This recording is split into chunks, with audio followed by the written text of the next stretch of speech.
Pada tutorial kali ini, kita akan belajar cara instalasi Pi-hole. Apa itu Pi-hole? Pi-hole adalah sebuah program yang memungkinkan semua orang untuk membuat DNS server sendiri, yang bersifat sebagai sinkhole. Pi-hole ini bisa digunakan untuk memblokir iklan-iklan pada website yang kita kunjungi. Pemblokirannya sendiri bisa berdasarkan keyword ataupun langsung memblokir nama domainnya.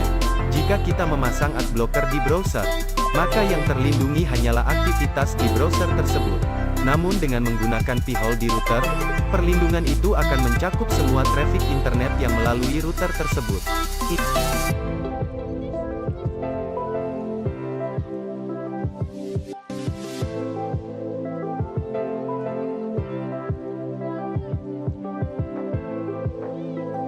Pada tutorial kali ini menggunakan Ubuntu Server.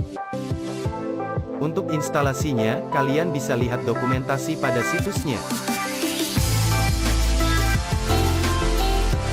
Kalian bisa menginstal dengan cara one step automatic install pada server kalian.